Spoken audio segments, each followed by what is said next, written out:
Gaji naik, tapi duitnya hilang juga. Bulan ini dapat lebih banyak, tapi tetap ngerasa miskin. Aneh nggak sih? Udah kerja keras, lembur, bonus cair, tapi dompet masih bolong. Kemungkinan besar, kita semua lagi terjebak di satu hal, siklus konsumsi. Dan sistemnya rapi banget, lu nggak sadar kapan masuknya. Tahu-tahu lu kerja, cuma buat bayar gaya hidup yang sebenarnya lu nggak pernah milih sendiri. Yuk bahas. Naik gaji bikin boros. Ini fakta. Tiap kali penghasilan naik, gaya hidup ikut naik. Ini bukan soal lo boros atau enggak. Ini soal standar baru yang nggak pernah selesai. Lo naik satu level, dunia bilang, naik lagi dong, masa di situ terus? Dulu makan ayam geprek udah cukup. Sekarang harus Korean BBQ. Dulu ngopi di rumah. Sekarang nongkrong 50.000 sekali duduk. Siklusnya gini. Kerja, dapat gaji, beli barang, barang kurang, beli lagi, gaji habis, ulang lagi. Iklan tuh nggak pernah bilang cukup. Mereka bilang, yuk upgrade, yuk check out sebelum kehabisan, yuk treat yourself. Lama-lama treat yourself jadi kebiasaan. Dan lu nggak sadar, tabungan lu hilang pelan-pelan. Dan ini jalan terus, tiap bulan. Kenapa? Karena kita nggak pernah puas. Awalnya, cuma pengen HP baru, tiba-tiba beli case, beli earphone, beli iPad. Sekali ketarik, susah berhenti. Kita pikir butuh, padahal cuma kepingin. Dan kepingin itu nggak ada ujungnya. Siapa yang bikin kita begini? Jawaban singkat, marketing. Jawaban panjang, sistem. Lo bisa sebut ini konspirasi industri, bisa juga sebut ini mainan psikologi. Tapi intinya sama, lo dilatih jadi konsumen dari kecil. Dan yang bisa ngerem cuma satu orang, lo sendiri. Dari kecil kita dikasih lihat iklan, anak pintar minum susu A, keluarga bahagia naik mobil B, sekolah, brand udah masuk, kuliah, gadget mulai promosi, kerja, pressure buat tampil keren. Semua narasi hidup ideal dikaitkan sama barang. Bahkan sekarang, self-reward pun dikomersialisasi. Capek, beli. Nggak mood, check out, diputusin, liburan. Kita dilatih buat belanja sebagai solusi hidup.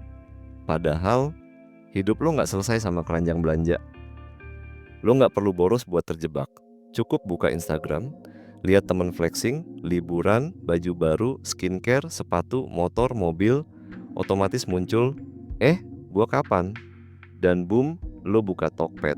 Algoritma tuh jahat. Lo lihat sepatu 3 detik, besok disodorin 5 iklan yang sama. Jadi jangan heran kalau makin lama lo mikir, gue tuh butuh ini.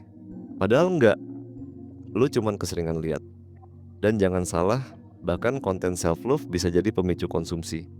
Rawat diri versi sekarang, skincare 7 langkah, diffuser aromaterapi, dan oat milk sejutaan. Memang salah?